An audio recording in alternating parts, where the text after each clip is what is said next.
Hello dear students. In this chapter so far we have seen what is an automorphism. We've also seen certain examples and we proved that set of all automorphisms is a group with respect to composition of functions. And in the last lecture we defined a very special kind of an automorphism, namely an inner automorphism. We also proved that the set of all inner automorphisms is a normal subgroup of the set of all automorphisms. And in today's class, we will look at a few more aspects. So let's start with this result. Suppose I take G to be any group and let me denote the set of all inner automorphisms of G by script Ig. Then we will prove that G upon Zg is isomorphic to Ig. Here Zg stands for the center of the group.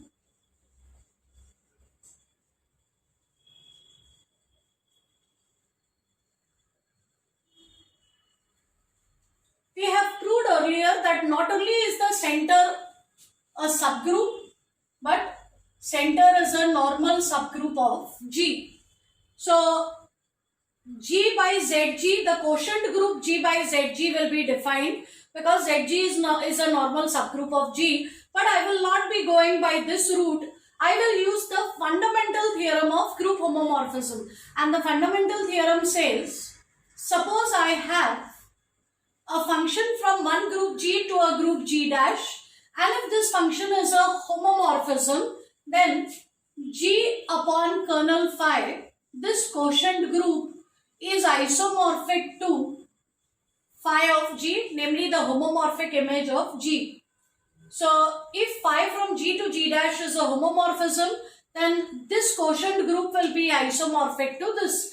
In addition to being a homomorphism, suppose this function is also onto, then phi of G is the same as G dash. So then I can conclude that G by kernel phi will be isomorphic to the entire codomain. So it is this result that I am going to use. So firstly, recall what we did in the last lecture. We proved that Ig is a subgroup of Ag, the group operation being composition of functions. In fact, we also proved that it's a normal subgroup. First, from here itself, the fact that it's a subgroup, it means that Ig is a group on its own with respect to this operation. So it makes sense to think of this as a group. And now, remember what Ig contains. Ig is the set of all inner automorphisms. So they are basically functions like tau G, where the suffix element G comes from capital G. So let me define a function phi from G to Ig by, we'll do it in the most natural manner. We will send the element G to the corresponding inner automorphism. Let us now prove that this function is a homomorphism and onto. We'll start by proving that this function is a homomorphism. So let G1 and G2 belong to G. Then I know that phi of G1 will be tau G1, phi of G2 is tau G2. Consider phi of G1 G2. Phi of G1 G2 will be tau G1 G2. But refer to the earlier lecture. In every video in the description box below, I always make it a point to give the link to the earlier lecture and the link to the next lecture. So in the description box below, you will find a link to this. I have proved in the earlier lecture that this is the same as tau G1 circle tau G2, which is phi of G1 circle phi of G2. So this function phi that we have defined, it is a homomorphism.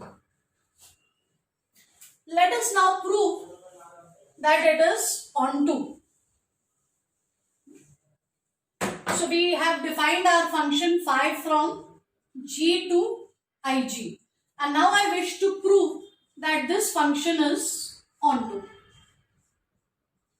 To prove that the function is onto, as usual, we start with an element in the codomain. So let G belong to, if I have to take an element in Ig, it has to be an inner automorphism. So it has to look like this. But this automatically implies that the element, the subscript G comes from capital G. And by definition, phi of G is tau G. So this function is onto.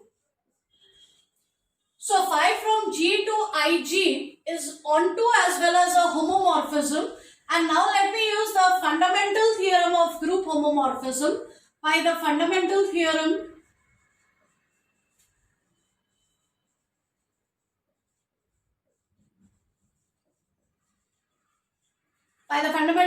of group homomorphism, we will get G upon kernel phi isomorphic to Ig. We are almost there.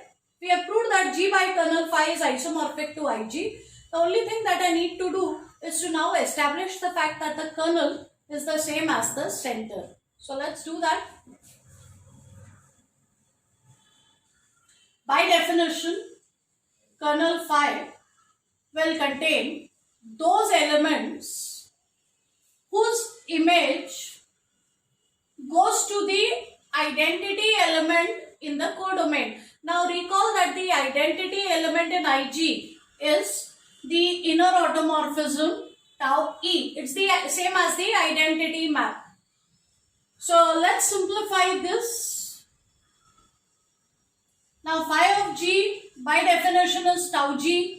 So that means we are looking at all the elements G for which the inner automorphism tau G is the same as tau E. These are both functions. So these are going to be equal if their images are the same for all elements in the domain. So two functions are equal. They of course have the same domain here. So I don't need to check that. I just need to make sure that their images will be the same for all elements in the domain. So let's simplify that.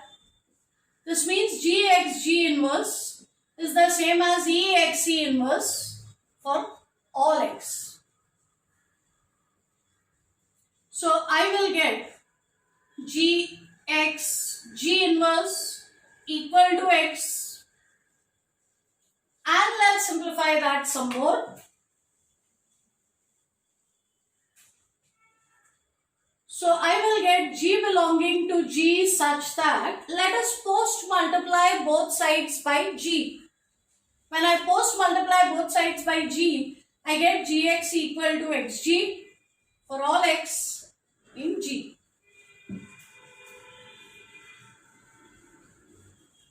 And this means we are looking at the set of all elements which commute with all elements of the group. And this is precisely the center of the group. So kernel is the same as the center. So I can substitute here. So G by Zg will be isomorphic to the set of all inner automorphisms of G. So with that, we are done with this proof.